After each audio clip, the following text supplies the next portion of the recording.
저는 오늘 본문이 기록된 창세기 31장을 출라반기라고 부르고 싶습니다. 야곱이 외삼촌 라반을 떠난 것은 에서를 피해 도망친 사건만큼 그에게 획기적인 사건이었습니다. 자신을 죽이겠다는 형 에서로부터 도망친 야곱은 외삼촌 라반의 집에서 20년 동안 피신해 있었습니다. 외삼촌 라반의 집에서 야곱은 행복한 시간을 보내고 있었을까요? 아닙니다. 야곱은 라반 밑에서 많은 고생을 하고 있었습니다. 오늘 본문 40절 야곱의 말을 들어보면 목축이라는 게 결코 쉬운 일이 아니라는 것을 일깨워줍니다. 목축을 안 해본 사람은 세상에서 제일 쉬운 게 목축이라고 말할지도 모르겠습니다. 아침에 양떼들 몰고 가서 풀 뜯어 먹게 한 다음 저녁이 되면 데리고 들어와서 우리에 집어넣으면 되는 거 아니야? 라고 그렇게 쉽게 생각할지도 모르겠습니다. 목축은 목회와 비슷한 면이 많이 있습니다. 그래서 성도들을 양으로 비유하고 목회자를 목자로 흔히 비유합니다. 목축은 양떼를 늘리는 일입니다. 어떤 목자에게 10마리의 양이 있다고 해봅시다. 10마리의 양을 가축을 잘 목축하여서 20마리가 되어야 하고 20마리가 40마리, 60마리, 100마리가 되도록 해야 합니다. 키우는 양떼가 영양실조로 죽고 병에 걸려서 죽고 못된 짐승에게 잡혀먹고 도둑을 맞아 잃어버리면 목축은 처음 10마리를 유지하기도 쉽지 않을 것입니다. 그래서 잠언 27장 23절에 내 양떼의 형편을 부지런히 살피며 내 소떼에게 마음을 두라 라고 하였습니다. 예수님도 자신을 선한 목자로 비유하시면서 잃어버린 양 한 마리를 찾기 위해서 위험을 무릅쓴다 라고 말씀하셨습니다.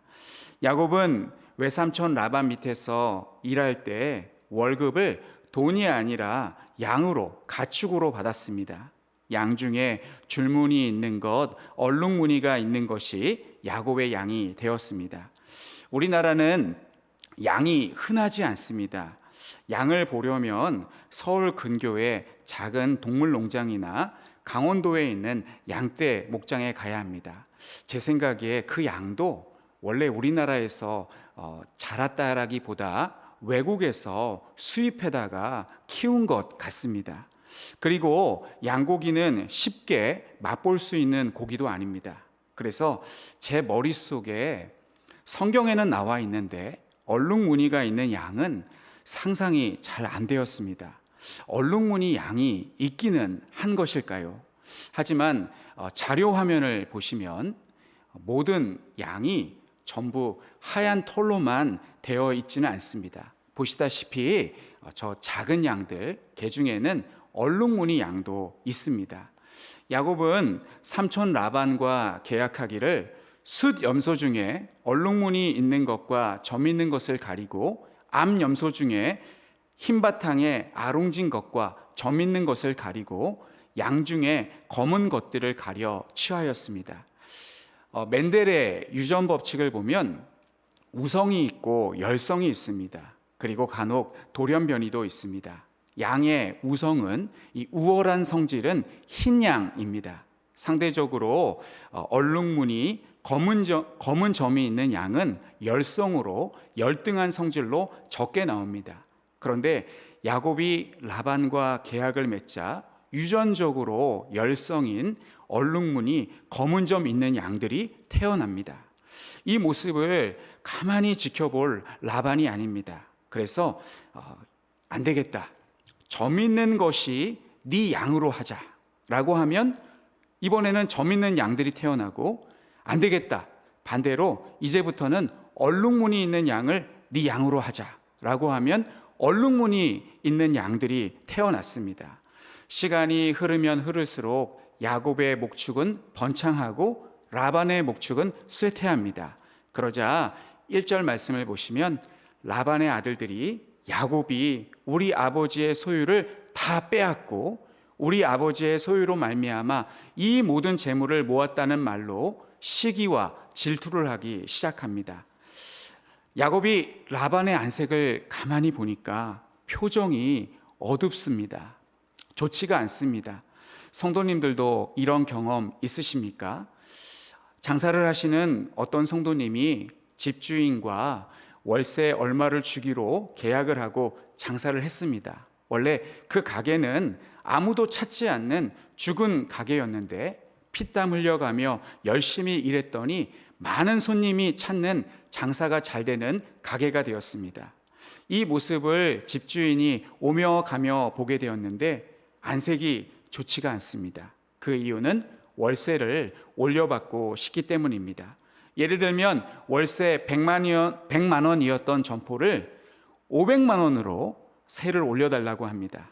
또한 동업을 하여 수익금을 나눌 때 몇 대 몇으로 할 것이냐를 가지고 서로 감정이 상하는 경우가 허다합니다. 사울도 그랬습니다. 다윗이 골리앗을 죽이고 개선 장군이 되어 돌아오자 여인들이 사울이 죽인 자는 천천히요 다윗이 죽인 자는 만만이로다 라고 하며 헌화하자 사울의 안색이 변하였습니다. 어떤 교회는 직분자 선거가 끝났는데 선출된 권사님의 표정이 좋지가 않습니다. 떨어진 것도 아니고 선출이 되셨는데 안색이 어둡습니다. 그 이유를 물어보니 득표수가 마음에 안 든다는 것이었습니다. 내가 우리 교회를 위해서 얼마나 열심히 봉사했는데 어떻게 저 권사가 나보다 표가 더 나올 수가 있냐라고 하면서 속이 상하신 것이었습니다. 교육자가 위로를 합니다. 아니 권사님, 안 된 사람도 있는데 득표수를 가지고 서운하게 생각하시면 어떡하십니까? 라고 위로를 해도 소용이 없습니다. 안색이 변한 사람과 함께 일하거나 같은 공간에 있는 것은 그야말로 가시방석입니다. 야곱은 이런 상황에서 어찌할 바를 몰라 고민하고 있었습니다. 그때 하나님께서 꿈에 야곱에게 나타나셔서 말씀하십니다. 내 조상의 땅, 내 족속에게로 돌아가라. 내가 너와 함께 있으리라.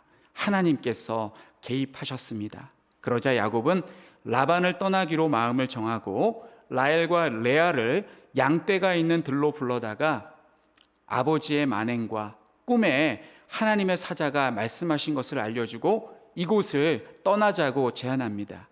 딸들도 친정 아버지에 대해서 불만이 많았는지 야곱의 말을 따르기로 합니다. 야곱은 레아를 위해서 7년, 라헬을 얻기 위해서 7년을 일했습니다. 원래 야곱은 라헬을 얻기 위해 7년만 일하기로 하였지만 라반의 교묘한 속임수로 레아와 먼저 결혼하고 7년간 일하고 레아와 결혼하고 라헬을 원한다면 7년을 더 일하라고 해서 7년을 더 일했습니다.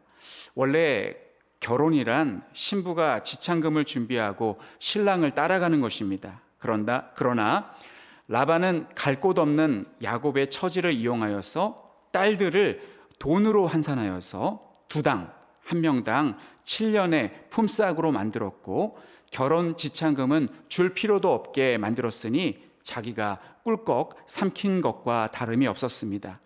그래서 딸들은 아버지가 우리를 외국인처럼 여긴다고 생각하였습니다. 지금은 국가 시스템이 잘 되어 있어서 내국인과 외국인의 구분이 확실합니다. 그러나 고대의 외국인은 다른 언어를 사용하는 낯선 민족이었을 것 같습니다. 한마디로 말이 통하지 않는 외국인은 상대할 수 없는 그냥 남임입니다. 이 딸들이 아버지가 우리를 그런 식으로 외국인처럼 취급하는 것 같다, 완전 남으로 생각하는 것 같다 라고 그렇게 말을 하였습니다. 야곱이 아내를 설득하고 식소들과 가축들을 다 거느리고 라반을 떠날 때에는 라반이 양털을 깎고 있었을 때였습니다. 오늘 31장에서는 양털을 깎고 있었을 때라고 간략하게 기록되어 있지만 고대 근동 지역에서 유목민들에게 양털을 깎는 일은 매년 해야 하는 큰 행사입니다. 이 행사에 300명에서 400명의 인원이 양마다 달라붙어서 털을 깎습니다. 작년 2월 25일자 조선일보 기사를 보니 양의 털을 깎아주지 않으면 양이 이렇게 될 수도 있다고 합니다. 자료 화면을 보여주시면 양이 이렇게 될 수도 있다고 합니다. 이 양의 털을 깎아서 저울로 재보니 무려 35kg이었다고 합니다. 양의 털을 깎은 다음 모습을 또 보여주십시오. 네, 같은 양입니다. 전에 있던 양과 이 양이 동일한 양인데 그 털의 무게가 35kg이었다고 합니다. 야곱은 라반으로부터 탈출할 날을 바로 이날 양털 깎는 날로 정했습니다. 라반과 사촌들 그리고 모든 종들이 양털을 깎느라 정신없을 때 탈출을 감행했습니다. 그런데 바로 이때 라헬은 이해할 수 없는 행동을 합니다. 라반이 섬기는 우상 드라빔을 훔쳤습니다. 이 바쁜 와중에 그걸 왜 훔쳤는지 이해가 되지 않지만 라헬은 그걸 훔쳐서 달아났습니다. 만약 제가 야곱이었다면 그리고 그 사실을 알았다면 라헬과 대판 부부싸움을 했을 것 같습니다. 그걸 왜 가지고 와? 라고 하면서 당장 갖다 놓으라든지 어떻게 할 거야? 라든지 엄청 싸웠을 것 같습니다. 야곱이 도망한 지 3일 만에 라반은 야곱이 도망한 것을 알게 되었습니다. 그리고 형제들과 추격을 시작합니다. 3일 만에 알게 되었으니 쫓아가는데 3일 그리고 쫓아가는 그 3일 동안 나아간 거리를 계산하면 대략 7일이 걸린 게 맞는 것 같습니다. 야곱은 그 도망갈 때 자기 부인들과 또 자녀들 다 이끌고 또 가축들 다 몰고 갔을 거고 그리고 라반은 그 형제들과 말을 타고 막 이랴이랴 하면서 화가 잔뜩 나서 쫓아갔다고 생각이 되는데 그 거리가 비슷한 것으로 보아서 야곱이 얼마나 필사적으로 부지런히 쉬지 않고 도망쳤는지 보여주는 대목입니다. 그러나 7일 만에 잡히고 말았습니다. 라반이 야곱을 만나기 전날 밤에 하나님께서 또 한 번 야곱과 라반 사이에 개입하십니다. 하나님은 라반에게 현몽하여서 너는 삼가 야곱에게 선악간에 말하지 말라라고 말씀하셨습니다. 화가 머리끝까지 차올라 통제가 불가능했던 라반이었어도 하나님의 말씀은 들을 수밖에 없었습니다. 아브라함이 아내 사라를 아비멜렉에게 빼앗길 뻔했을 때에도 하나님께서 아비멜렉의 꿈에 나타나셔서 사라를 건드리면 넌 죽을 거야 라고 하시자 아비멜렉이 다음날 눈 뜨자마자 사라를 양과 소들과 함께 아브라함에게 보내주었습니다. 다음날 라반은 야곱에게 아쉬운 소리를 합니다. 네가 나한테 말을 하고 떠났더라면 내가 즐거움과 노래와 북과 수금으로 환송회를 성대하게 해서 너를 보냈을 것이다 라고 마음에도 없는 말을 합니다. 라반이 그의 말과 같이 정말 그랬을까요? 저는 안 그랬을 것이라고 생각합니다. 42절을 보시면 라반은 야곱을 빈손으로 보내고도 남을 사람이었습니다. 야곱이 라반에게 외삼촌을 떠나 부모님에게로 아버지 이삭에게로 돌아가겠다고 했었다면 아마 라반은 이렇게 말했을 것 같습니다. 가는 건 네 자유고 난 안 말리겠는데 전부 다 놔두고 너 혼자 가라 라고 했을 것 같습니다. 야곱은 20년 동안 라반을 경험했었기 때문에 야반 도주하듯 몰래 달아나는 극단적인 선택을 할 수밖에 없었습니다. 그리고 29절 말씀을 보시면 라반은 본심이 드러나는 말을 합니다. 너를 해할 만한 능력이 내 손에 있으나 이 말씀은 마음 같아서는 너를 해치고 싶다는 말입니다. 그러나 너희 아버지의 하나님 때문에 참는다라고 말합니다. 하나님께서 꿈에 라반에게 나타나지 않으셨다면 야곱은 라반에게 해를 입을 수도 있었습니다. 7일 동안 야곱을 쫓아온 라반에게 하나님께서 선악간에 말하지 말라고 말씀하시자 머쓱해진 라반에게 한 가지 쫓아온 명분이 남아 있었습니다. 그것은 바로 라헬이 훔친 드라빔이었습니다. 나에게서 훔쳐간 드라빔을 내놓으라고 합니다. 야곱은 라헬이 드라빔을 훔친지 꿈에도 몰랐기 때문에 내가 외삼촌의 것은 털끝 하나도 손대지 않았으며 드라빔을 훔친 사람은 반드시 죽을 것이라고 강력하게 선포하였습니다. 이제 33절부터 라반의 수색이 시작됩니다.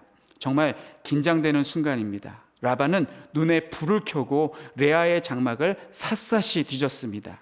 그러나 드라빔은 나오지 않았습니다. 이제 라헬의 장막으로 들어갔습니다. 라헬의 장막도 샅샅이 수색을 하기 시작합니다. 그런데 라헬이 아버지가 들어오셨는데도 자리에서 일어나지 않고 이렇게 변명합니다. 아버지, 마침 생리가 있어서 일어나서 영접할 수가 없습니다. 사실 라헬은 생리가 있었던 것이 아니라 드라빔을 깔고 앉아 있었습니다. 라반은 라헬의 말을 믿을 수밖에 없었고 라헬이 깔고 앉은 낙타 안장은 수색하지 않았습니다. 이 부분을 가지고 구약 학자들 간의 해석이 분분합니다. 어떤 학자는 라헬의 편을 들어줍니다. 라헬이 아버지 라반을 골탕 먹이고 그가 섬기는 수신인 드라빔의 무능함을 보여준다고 합니다. 드라빔은 라헬의 엉덩이 밑에 깔려 있는데도 숨 막혀 죽겠으니 살려달라는 말조차 하지 못하고 있습니다. 또 어떤 학자는 라헬이 드라빔을 훔친 것은 라헬의 탐심 때문이라고 합니다. 그리고 야곱이 드라빔을 훔친 자는 죽을 것이라고 말한 것이 예언이 되어서 라헬이 베냐민을 낳다가 죽은 것이라고 합니다. 저는 두 분 다 훌륭한 구약 학자이지만 라헬이 드라빔을 훔친 것은 라반을 골탕 먹이기 위해서라기보다 합한 채를 파는 조건으로 야곱을 언니와 동침케 한 적이 있는 라헬의 그 습성, 그 탐심 때문이라고 생각합니다. 라헬은 언니 레아보다 예뻤습니다. 그러나 그녀의 신앙은 외모에 미치지 못했던 것 같습니다. 심증은 있는데 물증이 없는 라반은 결국 드라빔을 찾기를 포기하고 뒤돌아서 보니 이번에는 노기가 가득한 야곱을 마주대해야 했습니다. 36절부터 42절까지 야곱이 라반에게 쏟아낸 말들을 한번 보십시오. 41절 말씀을 보시면 야곱은 두 딸을 얻기 위해서 14년간을 돈 한 푼 받지 못하고 무보수로 일했고 6년간 일했을 때 삼촌은 내 품삯을 10번이나 바꿨다고 합니다. 라반은 검은 것, 아롱진 것, 얼룩무늬를 수시로 바꿔가면서 자신의 가축이 야곱의 것이 되지 않도록 하기 위해 온갖 더럽고 치사한 방법을 다 사용했었습니다.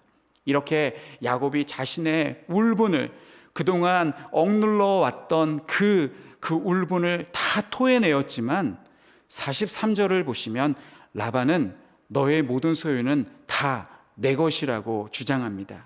그러니까 라반에게 야곱은 주인의 것을 관리하는 청지기에 불과했습니다. 라반은 정말 헤어지는 게 답인 사람이었습니다. 라반은 야곱을 떠나기 전에 언약을 맺자고 제안합니다. 바로 이 부분이 오늘 우리가 함께 읽은 본문의 말씀입니다. 자기 땅으로부터 7일이나 떨어진 곳에 돌을 쌓고 여기를 넘어 서로 해하지 말자고 제안합니다. 그 언약이란 결국 자신의 땅에 경계를 긋는 것이었습니다. 땅에 경계를 세울 때 야곱은 하나의 돌을 세우고 라반의 형제들은 돌 무더기를 세웁니다. 이것은 야곱은 유일하신 하나님 한 분만을 섬기는 것을 상징하고 라반은 자기에게 유익이 될 만한 모든 신을 섬기는 것을 상징한다고 합니다. 오늘 본문 말씀을 보시면 라반도 하나님에 대해서 말을 합니다. 라반은 하나님도 믿고 드라빔도 믿고 다른 신도 믿는 그런 다신을 믿는 사람이었던 것 같습니다. 서로 이 돌 곁에서 하나님께 제사를 드리고 떡을 먹은 후 다음 날 아침 라반은 일찍 일어나 손자들과 딸들에게 입맞추고 그들에게 축복하고 떠나 고향으로 갔습니다. 오늘 본문 55절 말씀을 눈여겨보시면 라반은 딸들과 손자들에게 입맞추고 축복하고 떠났지만 야곱과는 입맞추지 않았습니다. 창세기 29장 13절 말씀을 보시면 라반이 그의 생질 야곱의 소식을 듣고 달려와서 그를 영접하여 안고 입맞추며 자기 집으로 인도하여 드리니, 처음 만났을 때 이 말씀과 대조적입니다. 라반은 야곱과 헤어지는 그 순간에도 야곱을 괘씸하게 여겼고 그를 다시 보고 싶지 않았던 것 같습니다. 오늘 본문을 통해서, 오늘 본문의 내용은 대략 이러한데, 이 본문을 통해서 우리가 배울 수 있는 지혜와 또 교훈으로 삼을 수 있는 것은 무엇이 있을까요? 설교를 준비하다 보니까 31장의 소제목을 두 모사꾼의 대결이라고 이름 붙인 주석이 있었습니다. 저는 그 제목이 너무 재밌어서 잊혀지지가 않습니다. 라반도 라반이지만 야곱도 보통 사람은 아닙니다. 한마디로 둘 다 강적입니다. 그래서 어떤 주석가는 라반 같은 사람 밑에서 일하면 안 되고 야곱 같은 사람과 동업하면 불행해진다라고 합니다. 저는 오늘 말씀을 야곱의 시선으로 라반을 바라보며 그를 비판하는 말씀을 하였습니다. 한마디로 저는 야곱 편입니다. 그러나 객관적으로 보자면 야곱도 좋은 사람은 아닙니다. 라반이나 야곱이나 마찬가지입니다. 야곱의 눈으로 보면 라반은 갑질 대마왕이고, 라반의 눈으로 보면 야곱은 배은망덕한 배신자입니다. 우리는 인생을 살다 보면 수많은 사람들과 관계를 맺게 됩니다. 어떤 사람과는 좋은 관계를 맺고 친하게 지내고, 어떤 사람과는 악연이라 할 만큼 참 관계가 어렵고 불편하고, 그래서 연락을 끊고 지내기도 합니다. 우리는 모든 사람과 다 친하게 지낼 수는 없습니다. 나를 좋아하는 사람도 있고 나를 싫어하는 사람, 소위 말해 나를 디스하는 사람도 있습니다. 그런 사람과 오해를 풀고 서로 화해하고 용서하고 좋은 관계로 발전하는 것이 가장 이상적이고 성경적입니다만, 그렇게 되지 않는 경우도 많이 있습니다. 그리고 오해와 갈등을 풀었는데 이상하게도 잘 맞지 않는 경우도 있습니다. 그것은 아마도 서로 간의 성향이 다르고 기질이 다르고 또 자라온 환경이 다르고 또 경험과 추억이 다르기 때문이라고 생각합니다. 그럴 때 우리는 그런 사람과 관계를 계속해서 이어나가는 것이 하나님의 뜻일까를 고민하게 됩니다. 예수님은 원수까지도 사랑하라고 말씀하셨기 때문입니다. 원수를 사랑하라는 말씀은 역으로 미워하지 말라는 말씀이기도 합니다. 우리가 상대방을 미워하지 않기 위해서 사랑하는 방법도 있고, 그리고 관계를 정리하는 것도 좋은 방법입니다. 우리는 모든 사람과 좋은 관계를 맺으며 살아갈 수 없습니다. 어느 날 저희 집 아이가 제 휴대폰을 만지작거리다가 카톡 친구를 보고 깜짝 놀랐습니다. 아빠는 카톡 친구가 1600명이시네요. 여러 교회를 옮기면서 사역을 하다 보니까 카톡 친구가 계속해서 누적이 되어서 늘어나게 되었습니다. 그런데 실제적으로 제가 그 사람들과 다 연락을 주고받느냐? 그렇지 않습니다. 제가 연락하는 사람은 우리 교회 성도님들 밖에 없습니다. 몇 사람밖에 되지 않습니다. 그 중에는 어떤 분은 전화번호를 바꾸셔서 전혀 모르는 사람이 카톡 친구로 연동되어 있기도 합니다. 제가 아는 어떤 목사님은 전화번호를 정리하지 않아서 동명이인의 이전 교회의 성도님에게 전화를 걸어서 신방하는 모습을 보았습니다. 아이고, 아무개 집사님 잘 지내시죠? 뭐 이번 주는 왜 뭐 이렇게 무슨 일 있으셨어요? 뭐 이렇게 이러저런 얘기하다가 그런데 왜 이번 주에 교회 안 나오셨어요? 라고 했더니 저 교회 나왔는데요? 라고 하는 겁니다. 가만히 보니까 한참 대화를 나누고 작별 인사를 하려고 보니까 이전 교회 성도였습니다. 저도 비슷한 실수를 한 적이 있습니다. 그래서 가장 좋은 것은 교회를 옮기면 사역자의 경우에, 제 경우에 이전 교회 성도님들의 연락처를 정리하는 것이 바람직합니다. 나중에라도 연락할 만큼 친분이 있는 사람 몇 사람을 제외하고 전부 삭제하는 것이 좋습니다. 우리 성도님들은 사람들과 어떤 관계를 어떻게 맺고 계신가요? 관계를 이어가기를 원치 않는 사람이 전화를 해서 영양가가 1도 없는 남 욕하는 소리 다 들어주고 돈 빌려달라는 말 다 들어주고 있지는 않습니까? 하나님은 그런 사람과 관계를 계속해서 이어가고 돈 빌려달라고 하면 비상금까지 다 털어주라고 말씀하실까요? 그렇지 않습니다. 하나님은 불쌍하고 궁핍하고 어려운 사람을 도와주라고 하셨고, 악인과 죄인과 오만한 자는, 이런 사람들의 공통점은 마음에 독을 품고 있는 사람들입니다. 이런 사람은 시편 1편에 멀리하라고 말씀하셨습니다. 우리에게는 사람을 사귀는 명백한 기준이 있습니다. 그것은 바로 신앙입니다. 전도 대상자를 제외하고 신앙이 없는 사람이나 이단에 미혹되어서 신앙이 이상해진 사람과는 관계를 정리하시기 바랍니다.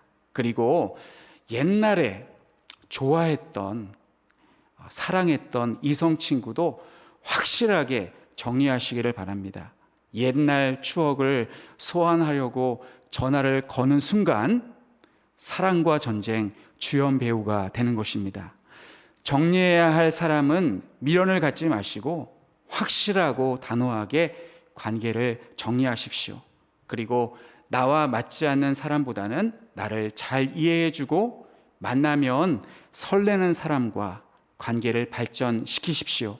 유유상종이라는 말이 있듯이 사람은 자기와 잘 맞는 사람과 서로 통하는 사람과 어울려야 마음이 편합니다.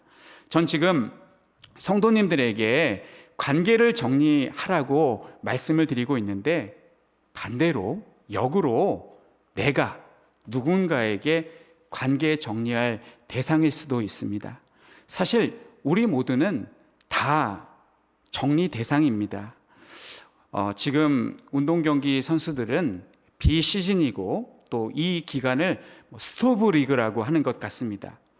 운동선수들은 다 소속팀이 있습니다. 어떤 선수는 그 팀의 상징성을 가지고 있을 정도로 영향력이 있습니다. 그러나 프로 세계는 냉정해서 팀을 위해서 그 선수를 정리하고 새로운 선수를 영입하기도 합니다. 이처럼 우리 모두는 하나님께서 나를 사용하시고자 하시면 순종해야 하고, 하나님께서 나를 정리하시고자 하시면 이제 그만해라 라고 하시면 정리되도록 자신을 비워야 합니다. 이와 같이 모든 사람은 다 상대적이고 한계가 있는 존재입니다. 우리는 한계를 받아들이고 사람을 가려가며 대인 관계를 맺어야 합니다. 또 한 가지 당부드리고 싶은 말씀은, 저는 예전에 이혼은 무조건 하면 안 되는 것이라 배웠고, 그것은 죄고 또 그렇게 하면 안 되고, 그렇게 믿고 살아왔고 설교하고 상담하고 신방하였습니다. 그러나 신자라도 결혼을 잘못하는 경우가 있습니다. 이상한 남자를 만나는 경우가 있고 반대로 이상한 여자를 만나는 경우도 있습니다. 신앙을 가질 수 있는 가능성이 있는 사람이면 몰라도 신앙생활을 못하게 하고 관심이 없고 억압하는 사람이라면, 그리고 외도와 폭력을 일삼는 사람이라면 그런 사람과는 관계를 정리하는 게 맞습니다. 그리고 교회는 그렇게 갈라선 사람을 손가락질하거나 정죄해서는 안 됩니다. 오히려 위로하고 품어주어야 합니다. 새해를 맞이하여서 성도님들에게 만남의 축복이 있기를 소원합니다. 그리고 헤어짐의 축복도 있으시기를 소원합니다. 우리는 오늘 본문 말씀을 통해서 만남과 헤어짐의 축복은 저절로 우연히 이루어지는 것이 아니라 하나님의 개입이 있음을 발견하고 깨달았습니다. 야곱이 라반과 큰 피해 없이 작별할 수 있었던 것은 하나님께서 개입하셨기 때문이었습니다.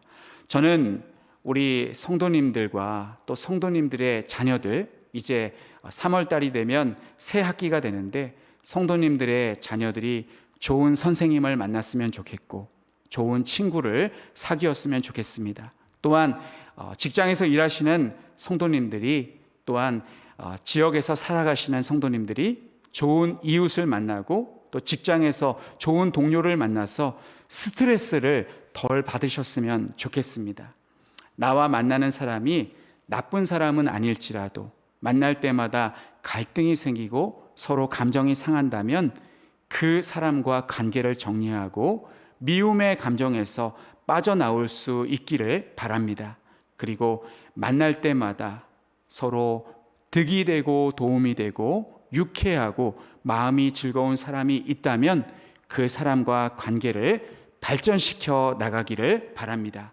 이와 같이 새해에는 우리 성도님들에게 관계를 정리하는 지혜가 있으시기를 간절히 축원합니다.